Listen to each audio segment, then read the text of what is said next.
त्योहारों का सीजन हो और बात सोने की ना हो, ऐसा तो हो ही नहीं सकता दोस्तों। कल अक्षय तृतीया का त्योहार है।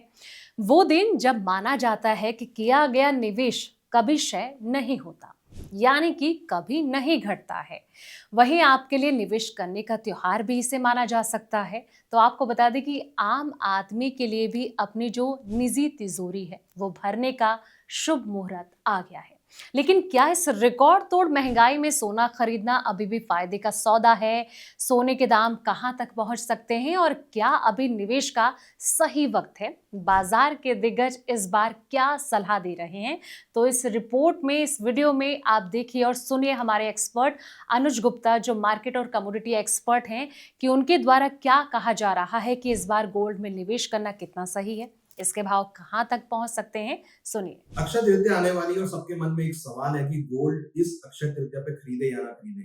अगर आप पिछले 10 सालों की बात करेंगे तो पिछले 10 साल पहले गोल्ड का भाव करीबन 30,000 रुपए था और आज गोल्ड का भाव करीबन 1.5 लाख रुपए है। और अब अक्षय तृतीया सामने है 2026 में हमें, तो क्या आगे का ट्रेंड कैसा रहेगा? क्या इस अक्षय तृतीया पर गोल्ड में खरीदारी करनी चाहिए या नहीं करनी चाहिए? ये सबके मन में सवाल है।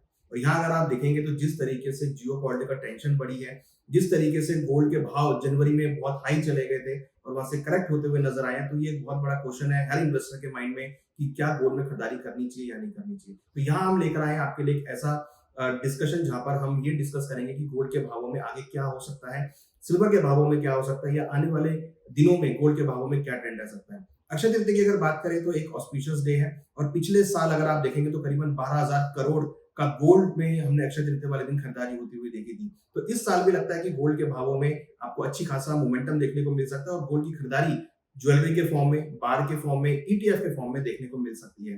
क्योंकि जिस तरीके से भाव जनवरी में हाईज बनाए थे और उसके बाद हमने भावों में गिरावट आते हुए देखी और जिस तरीके से जियो पॉलिटिकल कंसर्न चल रहे हैं, उससे लग रहा है कि गोल्ड की खरीदारी यहाँ पर आपको देखने को मिल सकती है। डेफिनेटली जो इन्वेस्टर हैं, जो ट्रेडर हैं, वो अभी वेट कर रहे हैं क्योंकि काफी वॉलेटिलिटी हमने गोल्ड के भावों में होती हुई देखी है, सिल्वर के भावों में होती हुई देखी है। तो उनको कहीं ना कहीं अभी इस असमंजस में है कि क्या गोल्ड के भाव नीचे जाएंगे या क्या गोल्ड के भाव ऊपर आएंगे। तो हमने देखा कि गोल्ड के भाव अगर आप 1 अप्रैल 2026 से देखेंगे तो एक अच्छा खासा मोमेंटम, एक रैली हमने गोल्ड के भावों में आती हुई दिखी है। रिसेंटली गोल्ड के भावों ने ऑलमोस्ट $4400 और $4000 तक के लो बनाए थे, वहां से अच्छी खासी रिकवरी आती हुई दिखाई दी है और अब गोल्ड के भाव ऑलमोस्ट $4880 के आसपास ट्रेड होते हुए नजर आ रहे हैं। तो यहाँ पर अगर हम देखें तो जिस तरीके से क्रूड के भावों में गिरावट हुई है, यूएस ईरान के बीच में सीज फायर हुआ है और कहीं ना कहीं क्रूड के जो प्राइस है वो नीचे आते हुए दिखाई दिए हैं, स्टेट ऑफ हॉर्मुज ओपन होता हुआ दिखाई दिया है और एक सीज फायर, सभी कंट्री अब चाह रही है कि सीज फायर हो जाए। तो उसकी वजह से हम देख रहे हैं कि दोबारा से इन्वेस्टमेंट डिमांड गोल्ड की बढ़ती हुई नजर आ रही है। इनफैक्ट अगर आप देखेंगे तो सिल्वर के भावों में भी हमने अच्छी खासी बढ़त बनते हुए देखी है। सिल्वर के भाव नीचे करीबन $60 तक आ गए थे और अब दोबारा से $82 के आसपास ट्रेड होते हुए नजर आ रहे हैं। तो हमने देखा कि गोल्ड सिल्वर के भावों में पिछले 1 महीने में काफी अच्छा अपसाइड मोमेंटम यहाँ पर आता हुआ दिखाई दिया है। तो लग रहा है कि आने वाले दिनों में गोल्ड सिल्वर के भावों में आपको ट्रेंड पॉजिटिव होता हुआ दिखाई दे सकता है, रिकवरी यहाँ पर देखने को मिल सकती है। हालांकि अक्षय तृतीया है तो डेफिनेटली यहाँ पर एक ट्रेडिशनल वे के थ्रू आपको खरीदारी देखने को मिल सकती है। अब यहाँ पर हम देखेंगे क्या क्या प्रोस्पेक्ट्स हैं, किन किन तरीकों से हम गोल्ड में बाय कर सकते हैं। डेफिनेटली फिजिकल गोल्ड तो है ही, आप फिजिकल गोल्ड ज्वेलरी के फॉर्म में, बार के फॉर्म में, कॉइन के फॉर्म में यहाँ पर ले सकते हैं। उसके साथ साथ हमने पिछले कुछ सालों में ईटीएफ के अंदर काफी अट्रैक्शन आते हुए देखा है। गोल्ड ईटीएफ, सिल्वर ईटीएफ, यहाँ पर हमने काफी अच्छी खरीदारी लौटती हुई देखी है। अगर हम म्यूचुअल फंड के डेटा की बात करें तो करीबन 7 से 8 हजार करोड़ का नया एयूएम गोल्ड ईटीएफ के अंदर आता हुआ दिखाई दिया। तो इट मींस कि गोल्ड ईटीएफ, सिल्वर ईटीएफ के अंदर हमने काफी अच्छी खरीदारी लौटती हुई देखी है।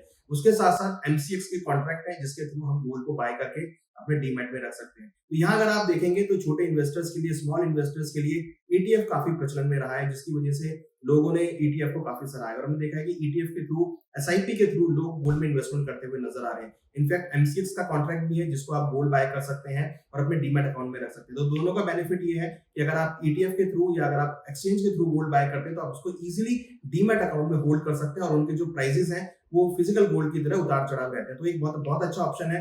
अगर आपको गोल्ड खरीदारी करना है तो आप ईटीएफ गोल्ड या एमसीएक्स गोल्ड के थ्रू या एक्सचेंज ट्रेडेड जो कॉन्ट्रैक्ट होते हैं उसको आप खरीदारी करके अपने डीमैट अकाउंट में होल्ड कर सकते हैं। हालांकि फिजिकल गोल्ड तो है ही ट्रेडिशन में, जिसमें आप कॉइन बाय कर सकते हैं, बार बाय करके चल सकते हैं और छोटी छोटी क्वांटिटी में अपने ज्वेलर्स के थ्रू आप उसको खरीदारी कर सकते हैं। तो यहाँ अगर हम देखें तो अक्षय तृतीया के मौके पर आपको बहुत सारे ऑप्शंस देखने को मिलेंगे और दूसरी बड़ी बात, फिजिकल मार्केट के अंदर जिस तरीके से अनसर्टेनिटी का माहौल है, आपको बहुत सारे ऑफर्स भी देखने को मिलेंगे। तो कहीं ना कहीं ये एक अच्छा मौका है जहां पर आप गोल्ड के अंदर फिजिकल मार्केट में खरीदारी कर सकते हैं, अपने पोर्टफोलियो को नया आयाम दे सकते हैं। और अक्षय तृतीया तो वैसे भी एक ऑस्पिशियस त्योहार है जहां पर आप नई शुरुआत करते हैं। तो अगर आप गोल्ड सिल्वर में इन्वेस्टमेंट अभी तक नहीं किया है तो आप गोल्ड सिल्वर में इन्वेस्टमेंट करें।